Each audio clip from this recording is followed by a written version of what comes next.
Once upon a time, my friends, two separate destinies were being woven at opposite ends of the world. In the West, Christian knights bearing their crosses swore oaths to reclaim the Holy Land, while in the East, a great leader rose to become the defender of Jerusalem, Saladin Ayyubi. For both sides, Jerusalem was not just a city, but the intersection of their beliefs and dreams. But this land would not surrender easily. We would witness a period of blood and sweat-soaked battles, deep-rooted alliances, and unimaginable sacrifices. Those events that you read in history books as cold and dry sentences were actually full of life. People became a part of this story with their dreams, fears, and hopes. In this video, I will take you back in time, through the hot deserts of the Middle East, into the shadows of castles where war cries echo, and into palace rooms where peace talks are whispered.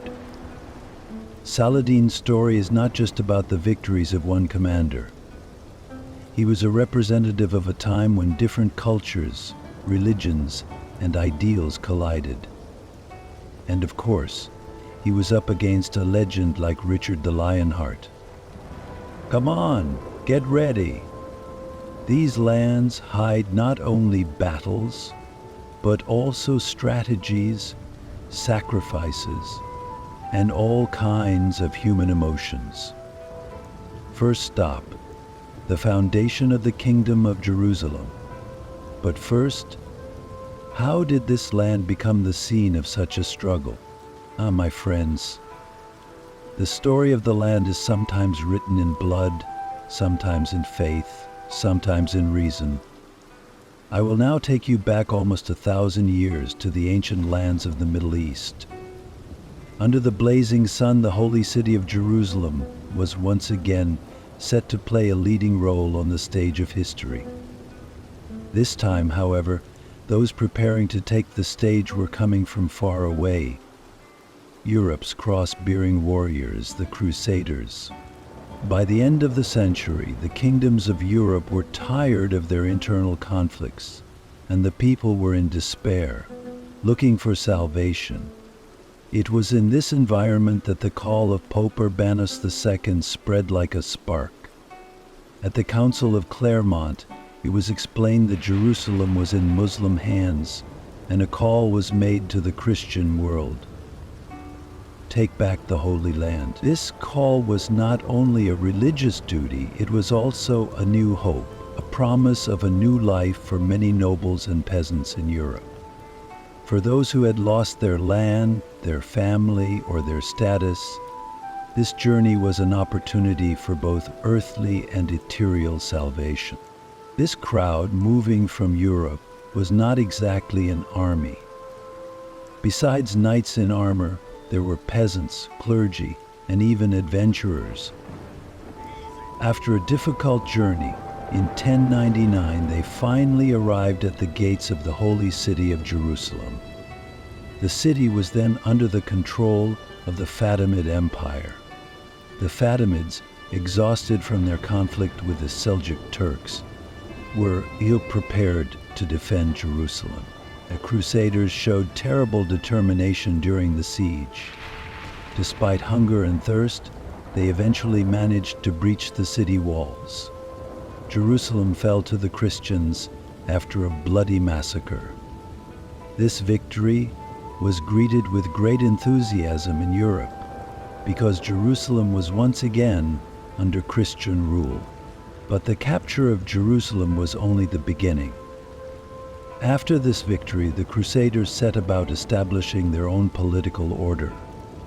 The Kingdom of Jerusalem became one of the centers of Christian rule in the Middle East, with other Crusader states established in regions such as Acre, Tripoli, and Antioch. However, for the local population, this kingdom did not mean peace, but a new era of conflict. In these Christian-ruled lands, Muslims and Jews were either expelled or treated as second-class citizens. What about the Seljuks and the Fatimids? When Jerusalem fell, these two great powers had still not recovered from their conflicts. The Seljuk Turks had established a great dominance in the Middle East, but their struggle with the Fatimids had weakened them. While both sides were exhausting their resources to outmaneuver each other, the Crusaders settled right in the middle of this fractured region. This situation created an opportunity for the Crusaders. As long as they did not face a united Muslim resistance, it would be easier for them to protect their kingdoms. Now think, my friends, who was going to change the destiny of this land? Would this order, established by the Crusaders, last forever? Or will a leader find the courage to end this division and stand up to them? Wait and see, because the rise of Saladin Ayyubi will change this story forever.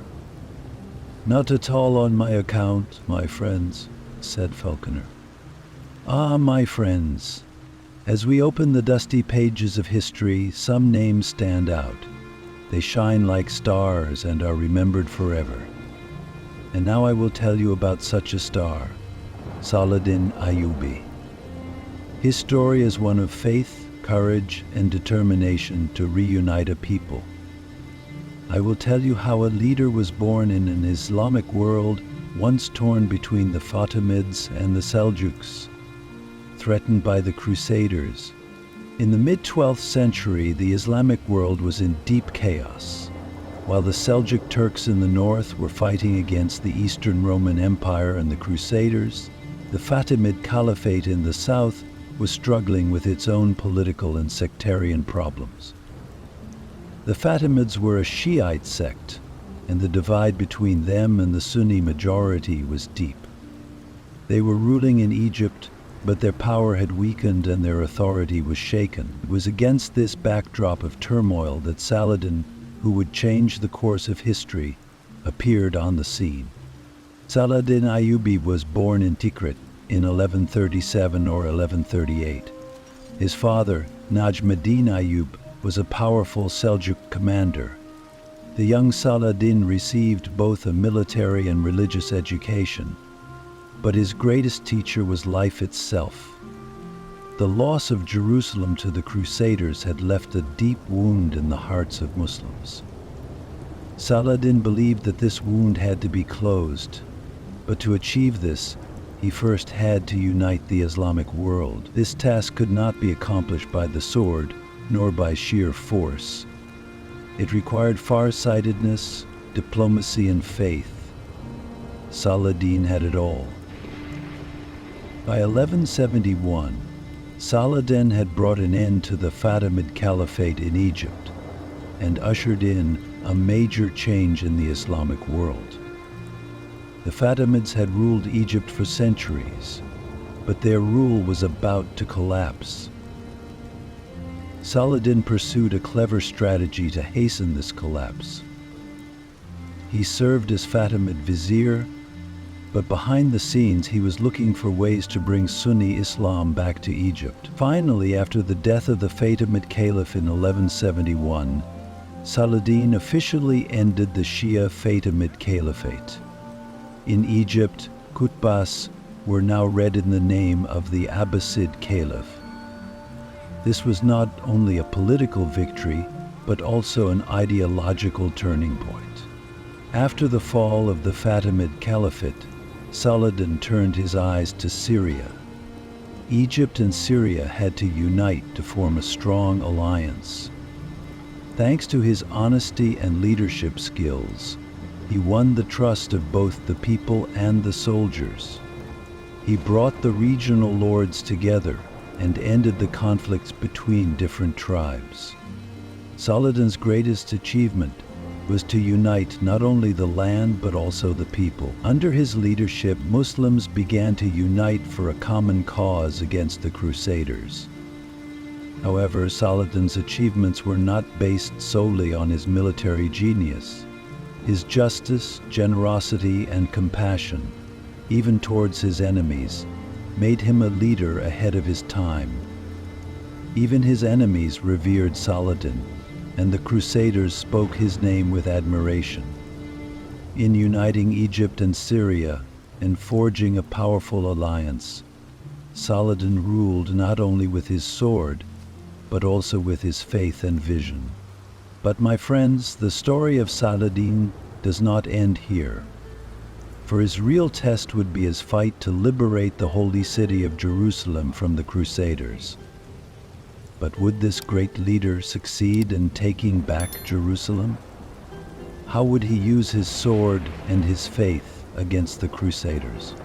Ah, my friends, there was a time in the depths of time in the Holy Land when hope and fear, triumph and decline were intertwined.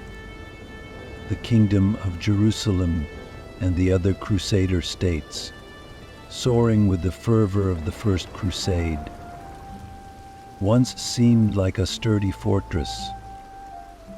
But history teaches us that when the foundations of a building begin to crack, even the strongest fortifications are doomed to fall. I will now tell you how the Crusader kingdoms were frayed by internal strife and how their fate was sealed. The Kingdom of Jerusalem, established with the capture of Jerusalem in 1099, was a dream come true. Crusader leaders dreamed among themselves of expanding the borders of the kingdom and bringing this geography completely under Christian rule through new conquests. However, dreams often end in defeat to one's own weaknesses. The atmosphere of solidarity and triumph in the early days of the Kingdom of Jerusalem soon gave way to ambition, personal rivalries, and leadership struggles. Although the king sitting on the throne of Jerusalem seemed powerful, there was a constant struggle for power among the lords and knights around them. Everyone was preoccupied with protecting their own interests, and the holy cause was long forgotten. In addition to Jerusalem, other Crusader states, such as the Principality of Antioch, the Count of Tripoli, and the Count of Edessa, faced similar problems.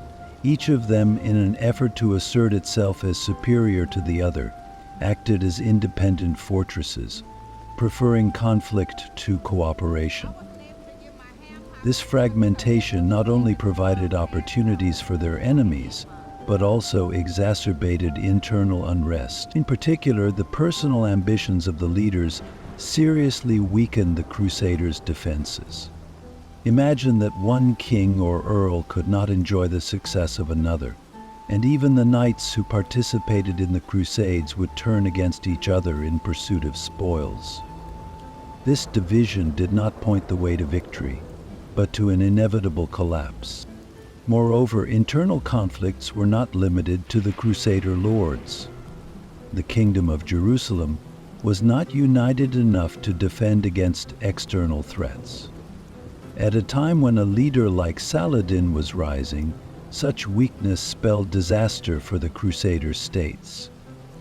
By the mid-12th century, Saladin Ayyubi had united Egypt and Syria to form a powerful Islamic alliance. The Crusaders, on the other hand, were heading in the opposite direction, constantly losing blood through leadership weaknesses and internal strife. The defenses of Jerusalem and the other Crusader states were no longer as strong as they had once been. As kings and princes watched each other fall, they were slow to realize that the real threat was at the door. In the meantime, Crusader leaders continued to pursue their personal interests rather than resolving political problems. The Kingdom of Jerusalem, in particular, became even more isolated as outside support dwindled. New crusades from Europe were failing, and the support of the local population was gradually weakening. Each defeat further demoralized the Crusaders, leading to greater vulnerability in the face of a genius like Saladin. Jerusalem, once surrounded by mighty walls, now looked like a mere ghost city, rotten from within and besieged from without. Ah, my friends, do you see what internal strife, ambition, and leadership vacuums have wrought? A land that had once been filled with cries of triumph was now quietly awaiting an impending catastrophe. So how would Saladin Ayyubi exploit this weakness? What strategy would he follow to recapture Jerusalem? Let's meet again in the next episode to learn the details of this great struggle. Ah, my friends, in the scorching heat of Hattin, prepare to hear the breathtaking story of a battle that changed the course of history. In that unforgettable summer of 1187, the armies of the Crusaders and the victorious forces of Saladin Ayyubi faced each other in a decisive battle. The hills of Hattin were once a quiet and peaceful wilderness, but on that day they became a field where swords clashed, arrows darkened the sky, and prayers and cries echoed. Now I will tell you how this battle began, how it ended, and how it heralded the closing of an era. It all started as a result of a series of erroneous decisions by the Kingdom of Jerusalem. The Crusaders tried to present a united front to counter Saladin's growing power. In reality, however, it was little more than a disorganized coalition. Its leaders were deeply divided, especially Guy de Lusignan, King of Jerusalem, and Ramon, Count of Tripoli, known for his arrogance. Saladin recognized this weakness in his enemy and waited patiently for a major attack. Finally, taking advantage of a mistake by the Crusaders, he decided to drive them back towards the Hattin hills. As the Crusader armies were slowly lured into a trap by Saladin's superior strategy, they were gradually weakened by the searing heat of the region and the scarcity of water. Saladin had taken control of the surrounding water sources and condemned the Crusaders to thirst. Imagine for a moment, the morale of an army is lowered not on the battlefield, but because of thirst. Soldiers with bloodshot eyes and chapped lips signaled that the moment Saladin had been waiting for had already arrived. Finally, on the morning of July 4, 1187, Saladin mobilized his armies. The Hattin Hills would be the scene of one of the greatest battles in history. From the very first moments of the battle, Saladin's strategy was crushing the Crusaders step by step. His archers constantly harassed the Crusader lines, weakening their defenses, while his cavalry tightened the siege with each passing moment. The Crusaders were trapped inside the circle. The huge Crusader banners of the Middle Ages, once fluttering in triumph, now bowed in despair. Saladin was advancing as if to teach his opponent a lesson with every move. Without unity, victory is impossible. In the final hours of the battle, the Crusader army was almost completely destroyed. King Guy de Lusignan was taken prisoner, and the sacred True Cross was in Saladin's hands. This was not just a military victory. It was a turning point that shattered the morale of the Crusaders and completely changed the balance in the Holy Land. Saladin showed the justice and mercy of a leader towards the nobles he had captured, but he showed no mercy towards those like Raynald de Chatillon, who had broken treaties and persecuted innocents. His sword delivered the sentence of justice on Raynald's neck. After the Battle of Hattin, the fate of Jerusalem was sealed. Saladin gathered his army and marched towards this holy city. Jerusalem had been under the control of the Crusaders for years, but the defenses inside had weakened. Finally, in October 1187, Saladin conquered Jerusalem. But this conquest was not achieved with blood and sword, but with mercy and understanding. Entering the city, Saladin, with historic magnanimity, ordered that no harm be done to the Christians. He spared the lives of women, children, and civilians, and respected the holy places of religions. After a long absence, Jerusalem was once again part of the Islamic world. Now, dear friends, think. Saladin's great victory was not just a territorial gain, but a sign of a reputation earned through justice and mercy. But were the Crusaders completely defeated after Hattin? Or would they regroup and fight for the Holy Land once more? The answer to this question will lead us to the next chapter. Jerusalem, the holy crown of human history, the apple of civilization's eyes, the capital of faith and hope.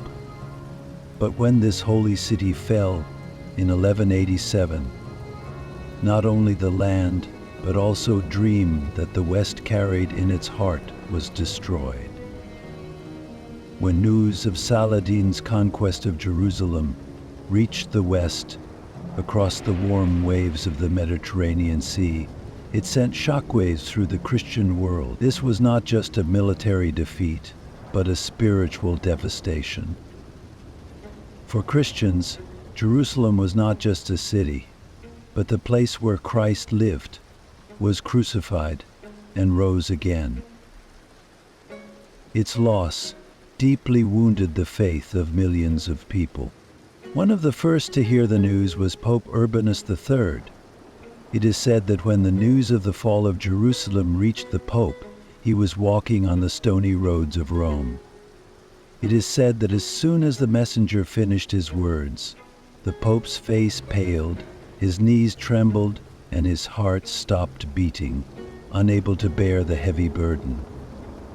Yes, the fall of Jerusalem had taken not only the soul of the Western world, but also the Pope's life. This tragic death was the first sign of the depth of the impact of the loss of Jerusalem on the West. Everyone in the Western world, from commoners to kings, peasants to knights, was shaken by the loss of Jerusalem. Bells tolled in churches as if in mourning, priests preached from pulpits, and prayers were raised for the liberation of Jerusalem. Tears and anger flowed simultaneously as crowds gathered in the city squares, telling each other about Saladin's victory. The loss of Jerusalem was seen not just as a military defeat, but as a blow to the Christian identity of the West. How could the city of God fall into the hands of unbelievers, people asked. This question echoed off the walls of every church and was met with sobs in every home. Of course, one of the deepest reverberations of this shock was felt by the leaders of the West. The fall of Jerusalem galvanized powerful monarchs such as King Philippe II of France and King Richard the Lionheart of England. The idea of organizing a new crusade to retake Jerusalem soon resonated throughout Europe. Pope Gregorius II, who succeeded Pope Urbanus III, interpreted the loss of Jerusalem as a punishment for the sins of the Christian world, and called on every Christian in Europe to join a crusade to liberate the city of God. Churches opened their doors wide to collect donations for the expedition. Young men, knights, and common peasants took vows to reconquer the Holy Land.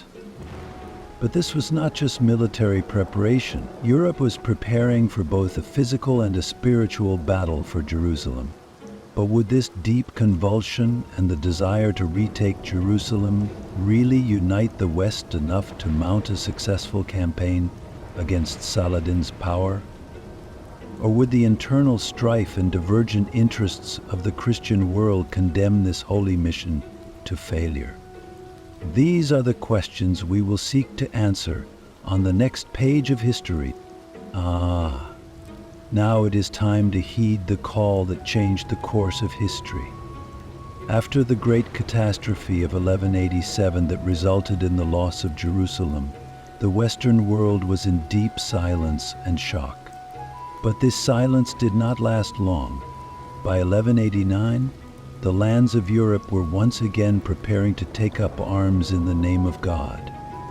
A new call to regain Jerusalem and save the honor of the Christian world was echoing. It was the call of Pope Gregorius VIII, who had ascended to the papal throne in the wake of the deep grief caused by the fall of Jerusalem.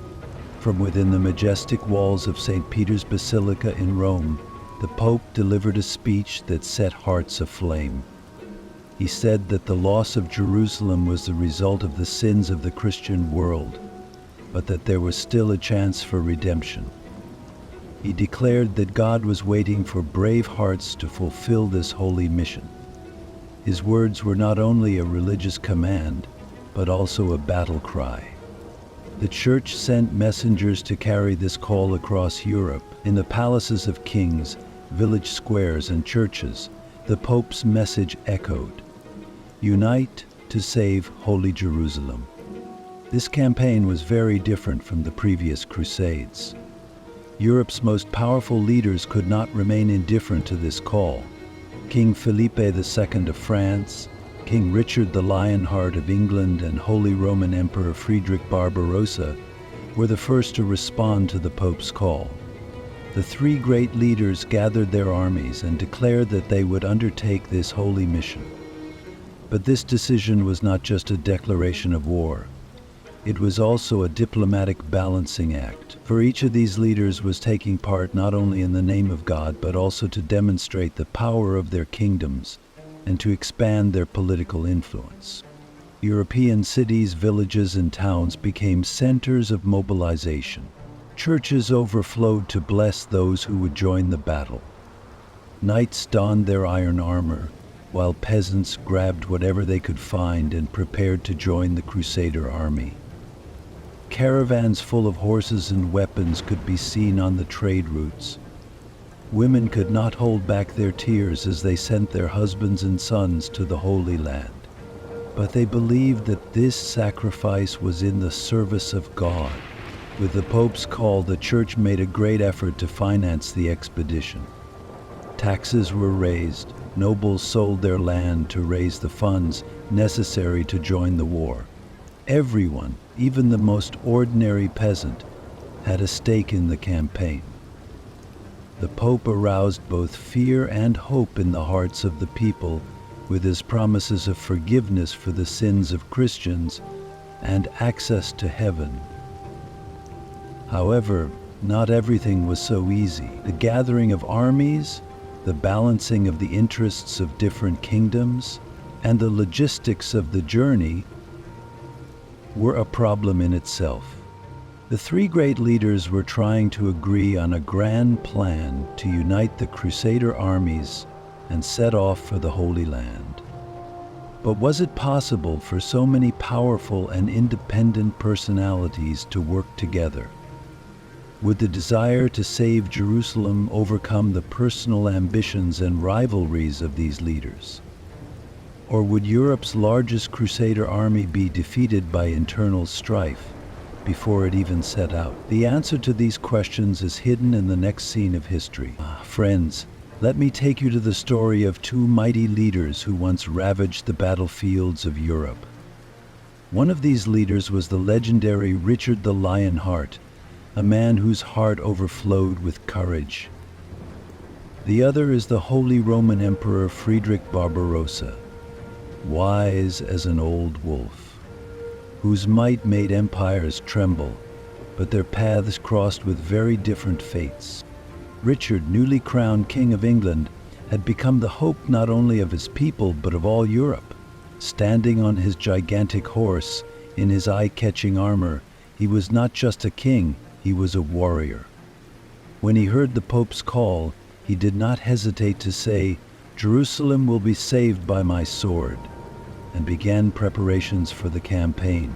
His people both loved and feared him, because Richard was a tough leader, not only to his enemies but also to his friends. In the first years of his reign, he almost spent England's economy on the campaign, emptied the palace treasury, and even sold the royal estates. "Jerusalem, not my kingdom, is more precious," he declared. demonstrating his commitment to the holy cause. His departure from Europe was glorious. Richard's ships, the largest armada of that time, were strung like pearls adorning the Mediterranean. Throughout his voyage, he proved himself to enemies and friends alike. By putting down a rebellion in Sicily, he showed that during the Crusade, he could be not only a king, but also a diplomat. But his greatest victories would come when he reached the Holy Land.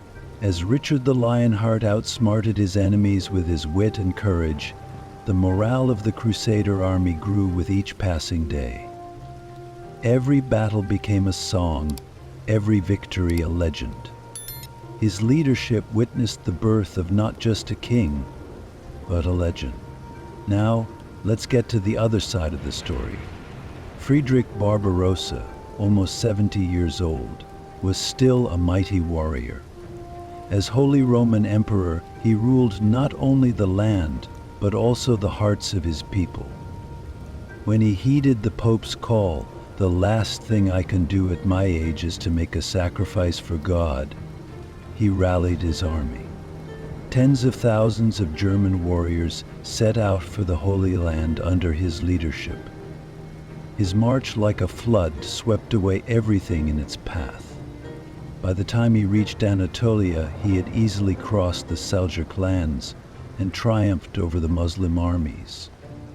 However, fate had a different plan for him. When Barbarossa reached the banks of a river, he camped with his army.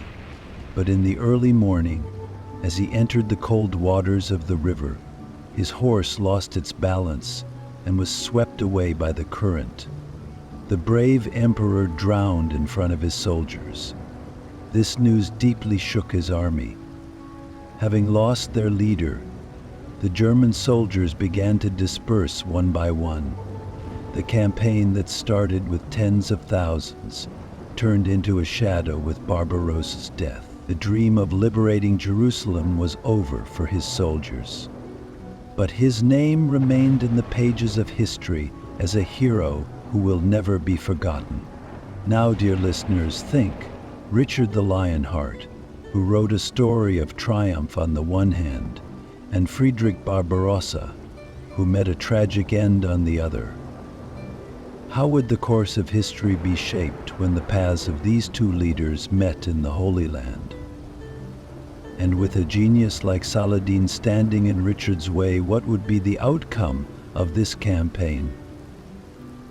Let's find out the answers to these questions together. I will tell you a sad story that mingles with the crackling of the fire and the silence of the night. I will take you to one of the toughest battles in history, the Siege of Acre.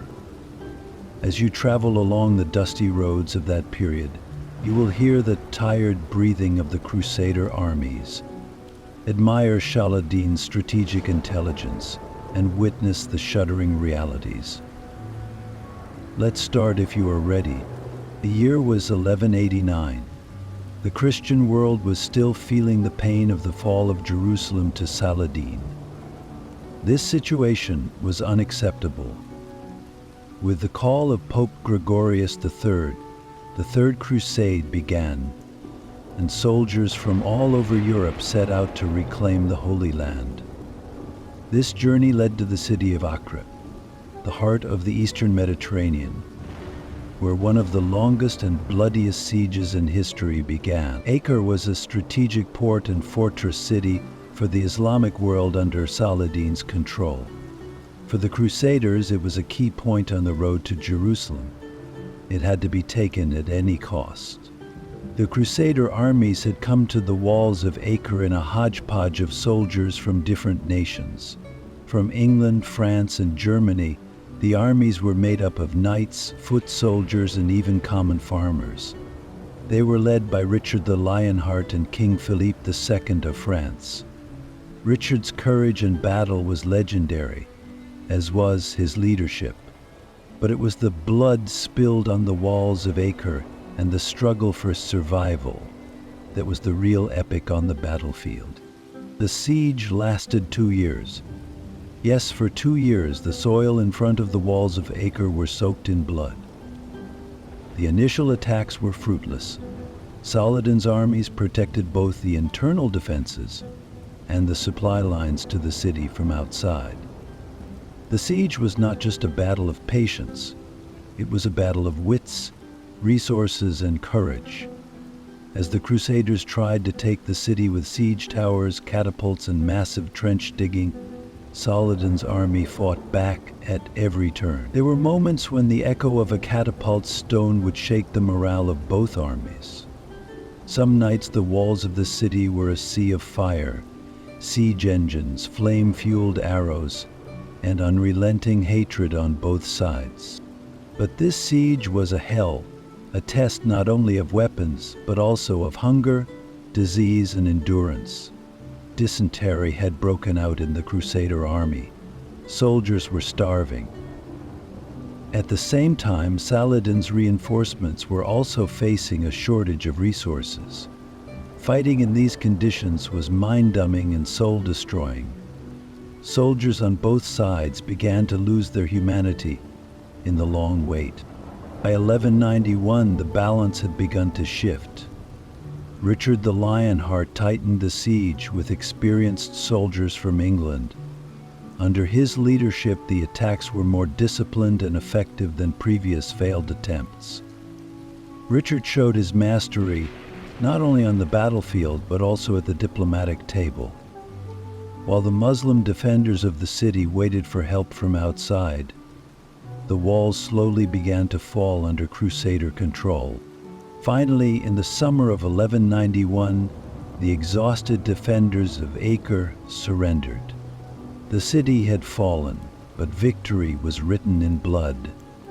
When the Crusaders captured the city, the scene was horrific. The people were exhausted by the hunger and disease of war. The city was bathed in blood and tears. Saladin's defeat was a great moral victory for the Crusaders. But the war was far from over. Richard planned to march on Jerusalem, but would this victory be followed by triumphs or disappointments? What would Saladin do after this defeat? Well, my friends, in this bloody period of history, there were tragedies as well as triumphs. And what would be the fate of Richard the Lionhearted? How would Saladin respond to his defeat? We will find the answers to these questions in the next story. Are you ready? My dear friends, I will now take you to one of the most fascinating encounters in history. It was not only a battle of swords, but a clash of minds and wills. There were two great actors on the stage. Saladin Ayyubi, the wise commander and protector of Muslims, and Richard the Lionheart, the brave leader and hero of the Christian world. Their story is a history shaped not only on the battlefields, but also in letters, ambassadorial visits, and perhaps quiet admiration. The fall of Acre deeply affected both leaders. Saladin had to rally his army and keep morale high to make up for the lost city. Richard, on the other hand, may have been drunk with victory, but his eyes were on Jerusalem. Jerusalem was a symbol, an honor and a cause for both sides. But these two leaders were not just enemies. They were also two strategists trying to understand each other. In this context, their relationship was shaped as much by diplomacy as by war. Richard could not help admiring Saladin's intelligence and justice. In fact, Saladin's generosity and compassion, even towards his enemies, became the subject of legends in the West. It is said that when Richard fell ill, Saladin sent him doctors and even sent him fresh fruit and chilled water to nurse him back to health. Such gestures showed who these two leaders were, who did not lose their sense of humanity, even in the midst of war. However, this mutual respect was not enough to end the enmity between them, for both were leaders of their own people, defenders of their own beliefs. Diplomatic efforts continued on the one hand. Richard considered making agreements with Saladin in order to capture Jerusalem. Proposals included options such as Jerusalem remaining in Muslim hands, but Christian pilgrims could enter the city freely. Saladin left the door open to these ideas, but a complete surrender of Jerusalem was out of the question. As another solution, Richard even offered to marry his sister to Saladin's brother Al-Adil. This marriage was seen as a diplomatic tie that could bring peace. But Saladin knew that such a solution would satisfy neither the Muslims nor the Christians. Ambassadors came and went, letters were exchanged, and proposals were made. But all these diplomatic initiatives were as sharp and fruitless as the fighting on the battlefield. Richard launched several attacks to weaken Saladin's army. The Battle of Arsuf, in particular, was a turning point in Richard's military genius. The Crusader army defeated Saladin's superior numbers, but Saladin was too resilient to ever give up. Keeping Jerusalem was his most sacred duty, part of the honor and faith of his people. Richard's bold attacks on the one hand, Saladin's strategic retreats on the other. Both leaders used their swords and their minds to achieve victory. But there was something far more important than winning the battle: keeping the peace. That is why history's most memorable diplomatic contacts took place between Richard and Saladin. The two leaders sought ways to reach an agreement to end the war.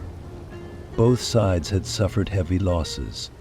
The peoples were tired and exhausted. Prolonging the war would bring victory to neither Muslims nor Christians. Finally, in 1192, a peace treaty was concluded between the two leaders. According to this agreement, Jerusalem would remain under Saladin's control, but Christian pilgrims would be free to enter the city unharmed.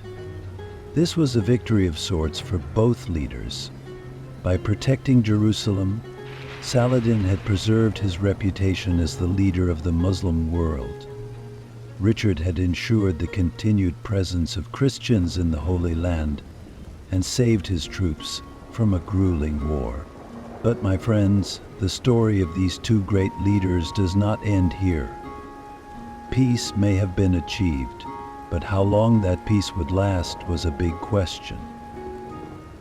This historic encounter between Saladin and Richard tells us how two cultures confronted each other and learned from each other. But could this peace really last? How would Saladin's and Richard's fate be shaped from now on? We will find out together in the next story. Are you ready? My dear friends, I will now take you back to a time of thunderous battle cries, when shields turned into walls and swords gleamed in the sunlight. On September 7th, 1191, the Crusaders and Muslims clashed in a battle that would go down in history, the Battle of Arsuf. It was not just a victory on the battlefield, but a turning point that revitalized the morale of a nation. And the hero behind this victory was Richard the Lionheart, a man legendary for his courage. The Crusader army was marching south along the Mediterranean coast towards Jaffa. This was no simple march for an army. Thirst, fatigue, and the constant threat of the lurking enemy sapped their strength. But Richard, as a strong leader, managed to keep the morale of his army high. His determination gave his soldiers confidence and inspiration. Saladin Ayyubi, on the other hand, wanted to exhaust the Crusaders on this difficult journey. He planned to wear down the Crusaders' defenses by ordering his army to launch frequent surprise attacks. The Muslim army, with its fast cavalry and archers, inflicted serious damage on the Crusaders. But Richard showed strategic patience in the face of these attacks. He kept his army in tight formation and waited for the moment of victory. Finally, on the hot fields of Arsuf, the historic encounter took place. Saladin's army attacked the Crusaders in wave after wave. These attacks were so fierce that some of the Crusaders lost patience and disobeyed orders to counterattack. But Richard's command quickly brought order to this chaos. He placed each unit of his army as if he were moving chess pieces. His leadership was one of the factors that changed the fate of the war. Richard stunned Saladin's army by counterattacking when his enemy least expected it. Richard's plan was brilliant. Knights in heavy armor, one of the strongest elements of the Crusaders, were brought forward to break through the enemy line. This attack shattered the formation of Saladin's army. The Muslim soldiers were forced to retreat in the face of such a powerful attack. Saladin ordered a retreat to rally his army because he did not want to suffer any more casualties. But this retreat meant a great victory for Richard and his army. This victory was not just the winning of a battle for the Crusaders. The Battle of Arsuf was a long-awaited morale victory for the Crusaders. The long battles and difficult journeys had severely demoralized the soldiers. But with this victory, their faith in Jerusalem and their desire to reach their goal was revitalized. Every soldier in their army began to feel an unshakable confidence that under Richard's leadership, they could achieve victory. The bloodshed at Arsuf had revived Crusader morale. On the other hand, Saladin did not see this defeat as the end. He may have retreated, but this did not break his will to fight. On the contrary, he took the opportunity to better analyze his enemy and plan his next move. Richard's victory forced Saladin to think more strategically. The two leaders were like two skillful players trying to outmaneuver each other in a game of chess. Saladin would move to make up for this defeat at Arsuf and continue to challenge the Crusaders with new strategies. So, my dear friends, how would this victory at Arsuf change the fate of the Crusaders on the road to Jerusalem? Would Saladin be able to stop the Crusaders in his next move? Let's meet in the next episode to discover together the secrets hidden in these lines of history. Are you ready? Ah, my dear friends. The road to Jerusalem is neither a flat plain nor a quiet path. For the Crusaders, it was a path of destiny, full of trials, death, and victory. After the victory at Arsuf, the Crusaders' morale was at its peak. But they faced not only armed enemies, but also the challenges of nature and geography. Every step towards Jerusalem was a challenge, a test of sacrifice and endurance. First, I must mention the scorching Middle Eastern sun. For soldiers from the cooler lands of Europe, this heat was part of the enemy. They were parched under their armor and had great difficulty in accessing water supplies. Saladin was a master at turning this situation to his advantage. He had the water sources along the route of the Crusader army destroyed, poisoned, or rendered useless, leaving his enemy without water. Finding water became almost a miracle. Every drop of water was worth its weight in gold, and sometimes fights broke out between soldiers over this precious liquid. For example, logistics was another major problem. Thousands of soldiers, cavalry, and their accompanying supply wagons were a huge burden as they marched towards Jerusalem. But this burden, combined with insufficient resources, turned into a disadvantage. Many of the soldiers struggled with hunger, and the depleted supplies led to a loss of morale. Especially during long marches, the rear guard was frequently attacked by Saladin's fast cavalry. These attacks were both physically and psychologically devastating. To protect his troops, Richard tried to keep his army in tight formation, with the vanguard clearing the way while the rear guard fended off the enemy from behind. But even these tactical successes could not completely erase the fatigue and fear of the soldiers. Saladin's strategic genius added to these difficulties. Instead of a direct pitched battle, Saladin chose to engage the Crusaders in a war of attrition. His fast and effective cavalry attacks made it difficult for the Crusaders to advance and sap their strength. At night, sudden raids by Saladin's army turned the Crusader camp into a tunnel of fear. These raids not only caused casualties but also created a deep insecurity in the minds of the soldiers. Every shadow, every sound of wind was felt as a harbinger of an attack. Saladin used this psychological pressure skillfully, exhausting and weakening his enemy. Professor Rebbe Felzon. However, the greatest enemy of the Crusaders was perhaps the division within their own ranks. This army, composed of different nationalities and commanders, had difficulty acting as a whole. Richard the Lionheart's determination and leadership was the most important force holding the army together. However, some knights and nobles questioned Richard's decisions and prioritized their own interests. These internal conflicts made the army's already difficult advance even more complicated. Nevertheless, the Crusaders continued to advance towards Jerusalem. The hope of the victory at Arsuf was a shield against every challenge. But there was an important question to ask. Would the journey end with a victory that would allow them to reach Jerusalem, or would the cruelty of nature and the enemy extinguish the dream? This, my dear friends, is the question we will seek to answer together in the next chapter. Are you ready? My dear friends. Sometimes one draws a sword to write history. Sometimes one tries to shape a peace with the power of words.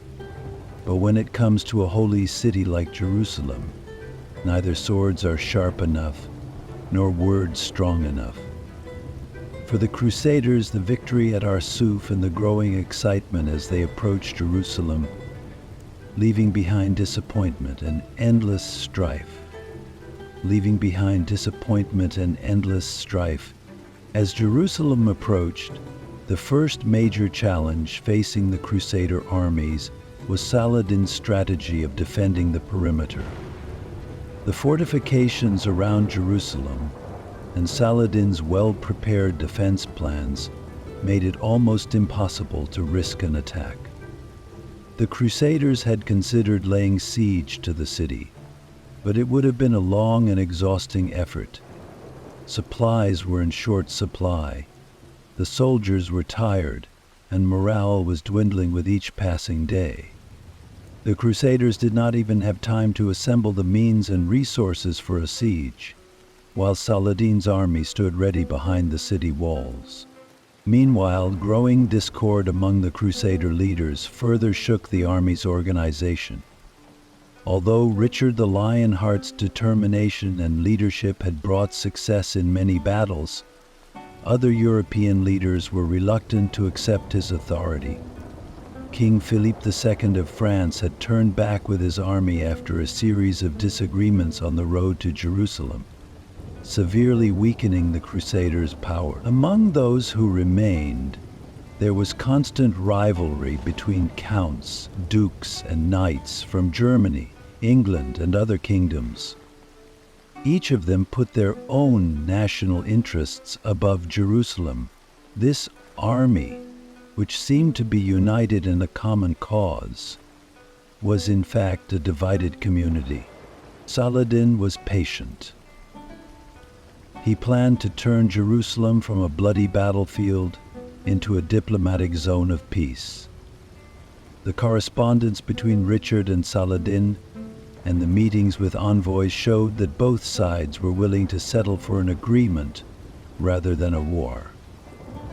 Saladin was determined to keep Jerusalem in Muslim hands, but he also offered to guarantee the Crusaders access to the holy sites for pilgrims. Richard, on the other hand, wanted to return with a victory, but his army was not strong enough to lay siege.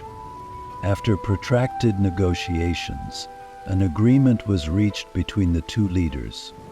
Christian pilgrims could visit Jerusalem in peace, but the city would remain under Muslim control. But what about the Crusaders? Among the soldiers and commanders in the army, there was deep dissatisfaction with this agreement. Failure to take Jerusalem was a major defeat in the eyes of the Crusaders. For them, going to war meant winning Jerusalem back for Christendom. But this outcome once again exposed the gulf between ideals and reality. Despite his successes on the battlefield, Richard the Lionheart had to return to Europe without capturing Jerusalem. This deeply shook the morale of the Crusaders and cast a huge shadow over the fate of future campaigns. But my dear friends, even though Jerusalem could not be taken, the blood spilled, the letters written, and the promises made for this holy city have left a deep mark in the history books. However, we must ask the question, was this the end of the Crusades, or merely a harbinger of the new beginning? In the next installment, we will explore together the new plans and greater struggles rising from the shadows of this story. Are you ready, my dear friends? At the end of every war comes peace. After every day of conflict comes the silent but effective power of diplomacy. The great struggle for Jerusalem was like an epic written in blood. But on the last page of that epic, a treaty written in ink put an end to the war. Here before us stands that critical period, known as the Treaty of Ramla, which marks the official end of the Third Crusade, the year 1192. On the one hand, there was Richard the Lionheart, who had led the Crusader armies to victories, but was bitter about not being able to capture Jerusalem.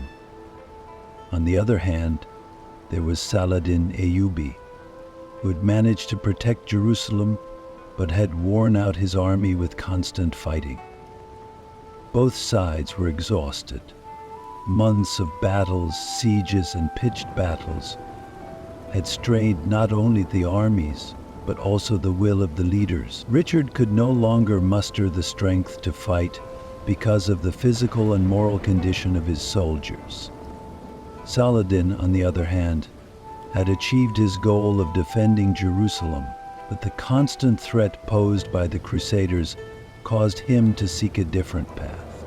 Correspondence between the two leaders and negotiations with envoys formed the basis of the Treaty of Ramla. The articles of the agreement showed that despite the war, peace was still possible. Jerusalem would remain under Saladin's control. For Muslims, this meant preserving the religious and political importance of the holy city. But Christian pilgrims were given a major concession: the right to visit Jerusalem in peace. This meant that Christians could fulfill their dream of seeing the land where Jesus Christ had set foot without fighting. This once again demonstrated Saladin's tolerance and diplomatic acumen. The agreement was not limited to Jerusalem. The Crusaders' presence on the Mediterranean coast was also reorganized. The Crusaders would be able to retain the fortresses they had won along the coast, a compromise that limited but did not completely end their presence in the region. For Richard, this eased some of the disappointment of not being able to capture Jerusalem. For Richard, it was more of a balance than a defeat. Both sides got some of what they wanted, but the question, dear friends, was this: was this peace really going to last? If we look at the nature of the Crusades, each crusade was born in response to the previous one. But was the Third Crusade really the beginning of the end, or would it spark a new war? How did Richard the Lionheart's return to Europe resonate in the West? How would the Muslim world keep the peace after Saladin's death? The answers to these questions echo throughout history, dear friends. In the next installment, get ready to discover the new stories and the legacies of the leaders who rose in the wake of this peace. War ends, but history always has a new story to tell. Are you ready? Ah, my dear friends, to tell of those times when we witnessed the end of an era is both heartbreaking and full of great lessons. The life of Saladin Ayyubi was the best example of how a leader can be a warrior, a diplomat, and a human being. That steel will that protected Jerusalem, that great leader who impressed even his enemies with his tolerance, left this world on March 14th, 1193, but his departure was not just the death of a man. It was the closing of an era in the Islamic world, an era in which his successors would seek to find themselves in Saladin's shadow. Saladin had left a great legacy by defending Jerusalem and uniting the Islamic world, if only briefly. But this unity was shaped by his personality and leadership skills. When he died, he left behind a vast territory and a great dynasty. But this dynasty was doomed to disintegrate, like children who do not know what to do in his absence. There were struggles for the throne among Saladin's sons, brothers and nephews, vying for control of the land. It is here that we see that Saladin's death was not just a physical loss, but the beginning of a major political rupture in the Islamic world. Saladin ruled his vast territories through different governors and commanders, a method that worked well in his time because his leadership skills kept everyone focused on the common goal. But when he died, there was a vacuum of authority among these governors and commanders. Each of them began to prioritize their own interests. Tensions rose between key cities such as Damascus, Aleppo, Mosul, and Cairo. This division was a gateway of opportunity for the Crusaders. They recognized the absence of Saladin's unifying power and moved to turn it to their advantage. However, the fragmentation of the Islamic world caused deep wounds, not only in terms of external threats, but also in terms of the morale and sense of solidarity of the people at home. This disorganization, which began with Saladin's death, cast a shadow over his personal legacy. Saladin was known for his justice and tolerance. The freedoms he granted to Christians and Jews when he captured Jerusalem resonated not only in the Muslim world but also in Europe. However, those who followed these ideals of peace and tolerance, the order he established was undermined by personal ambition and political strife. Ah, my dear friends, history is full of chaos and the search for order that follows great leaders. In Saladin's absence, how would the Islamic world recover? And would this power struggle create a new opportunity for the Crusaders? In the next episode, we will explore the answers to these questions and how Saladin's legacy is shaping up. But remember, the true heroes of history are remembered not only for their victories, but also for what they leave behind. Could Saladin's legacy truly be preserved? Dear friends, we are nearing the end of this story, but let us recall the previous events. The Third Crusade was one of the most memorable turning points in history. After the great battle between Richard the Lionhearted and Saladin Ayyubi, the Crusaders failed to capture Jerusalem, but Christian pilgrims were granted access to the city. This was neither a victory nor a defeat, but a result that shook the morale of both the Crusaders and the Muslims. However, those years foreshadowed more difficult times for the Crusader states. After the Third Crusade, the Crusader states gradually began to weaken. The loss of Jerusalem and the wear and tear of war had significantly depleted the strength of these states. In the Christian world of the time, the disappointment of the Crusaders' resistance against the Muslims made it even more difficult to formulate a unified strategy. But the end of a war is always a harbinger of a new beginning. It was at this point, after the great defeat for the Crusaders, that the Muslim world began to regroup. The internal strife that began after Saladin's death had led to a long period of confusion in the Muslim world. In time, however, this disorganization came to an end, and new leaders, taking over Saladin's legacy, began to unite against the Crusaders. This regrouping of Muslims was a devastating factor for the Crusader states. Faced with a strengthening of their enemies on the one hand, and internal divisions and weakening on the other, the Crusaders were unable to regain their former glory. Since they had failed to capture Jerusalem, it had become increasingly difficult for them to establish a permanent power in these lands. However, the Crusader states had once built great power and prestige in the lands surrounding Jerusalem. But by the early 13th century, the Crusaders had become increasingly isolated in these lands. Their powerful armies could no longer win victories as before. The Muslims, supporting each other, recognized this weakness among the Crusaders and began to take back their lands one by one. These counter moves gradually backed the Crusader states into a corner. Beyond Jerusalem, the Crusaders gradually retreated to the seaside, where they were able to maintain a presence in only a few coastal cities. They had lost most of their original territory, and with each passing day they retreated further and further from the Muslims. With the passage of time, the Crusader states began to leave the last traces of a great power on the historical stage. They were no longer struggling to win great victories in their former lands, but only to survive.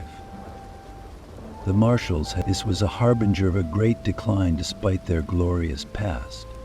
And finally, towards the end of the 13th century, as the Crusader states were living their last years in these lands, a very different era was beginning for the Muslims. How would these struggles in this region come to an end? How would the complete eradication of the Crusaders from these lands resonate in the Islamic world? In which depths of history would these great conflicts, which were gradually coming to an end, be buried? But you will be resonated. My dear friends, we will discover the answers to these questions together in our next story. But for now, as we come to the end of an era, we should look back and ask, was it time to realize who was the true owner of this land?